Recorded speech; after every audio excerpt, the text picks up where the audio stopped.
everyone, welcome to my channel. I hope you're all doing well. Today's video is different from the videos I've made before, and it is something I have been wanting to do for a long time, almost 7 months, but only just now got the time to make it.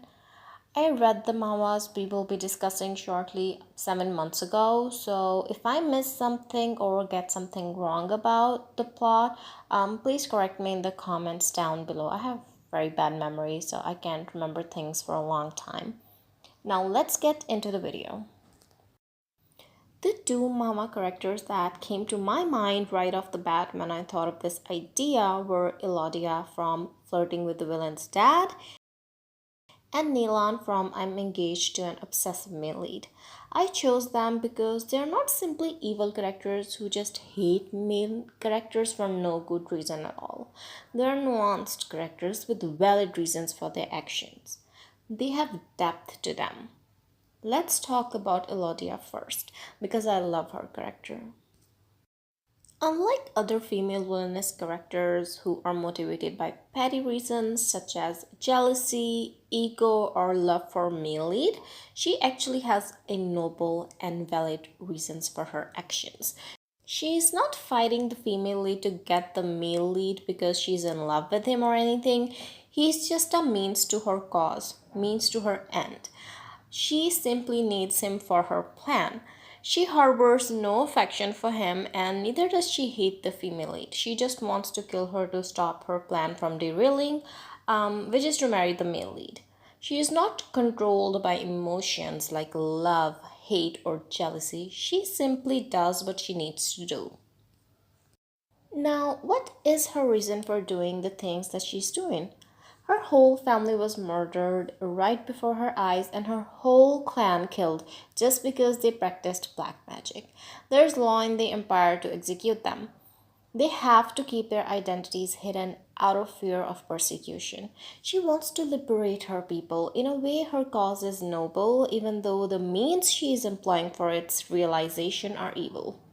What happens to her family and people does make her a victim, and at the same time, her evil deeds do make her a villain. She is embodying both roles at the same time. Something we have to keep in mind is that she was just a child when she conjured that, I've forgotten his name, but let's call him Underworld God. And he did brainwash and controlled her. He was the one pulling the strings and asking her to do the things that she did, like attempting to kill the female lead. She herself harbors no malice for female lead or even the male lead whose ancestors were the ones responsible for killing her family. For a child who barely escaped death herself and witnessed the horrendous event of her family being slaughtered, she is still very rational. On multiple occasions, we see her trying to tell the underworld god to not do certain evil deeds, but he throws tantrums and have her do those things regardless.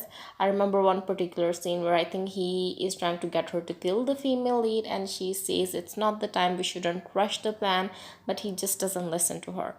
At the end, he takes over her body and he's the one doing horrible things. Still, she is not innocent in all this. She is a villainess for a reason.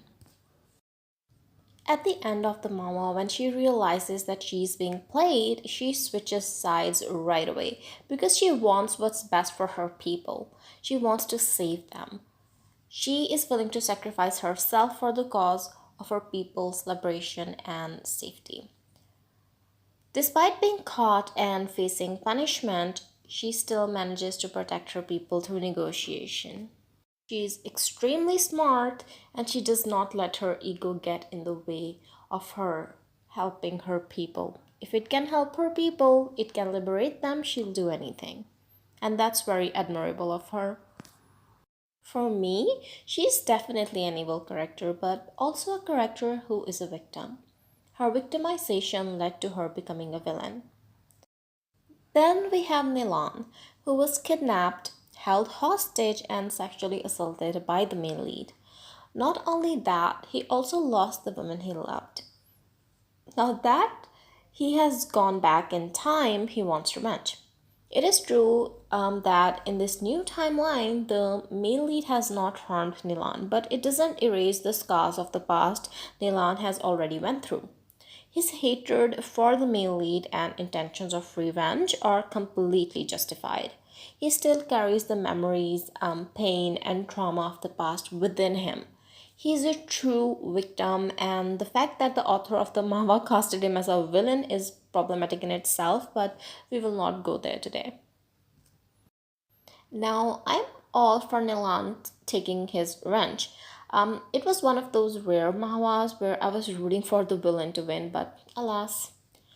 My issue with Nilan is that rather than confronting his perpetrator head on or harming him in any way, he is strangely obsessed with messing up the life of female who is innocent in all this.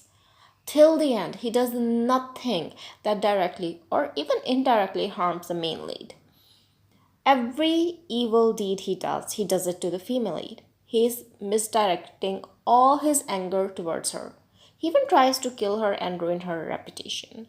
I could have understood where he was coming from if the purpose was to make the male lead feel bad or miserable by harming the woman he loves, but most of the things happen in a way where only the female lead um, was aware of what was happening and the male lead was completely unaware of what was going on with the female lead till the end. Nilan's character had started annoying me honestly for this reason alone. Despite that, he is a victim and a villain both. But unlike Elodia, whose reason is noble, he's just being a plain jerk by victimizing the female lead. If he had directed his anger towards the right person, I wouldn't have hated his character, but the way he treated the female lead makes him a true villain. Both characters show that everything is not black and white.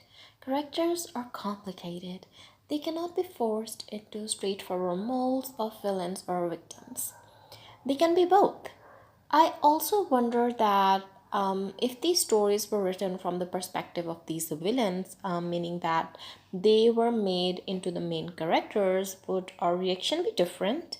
Would we have still considered them villains or brave male lead on the quest for revenge?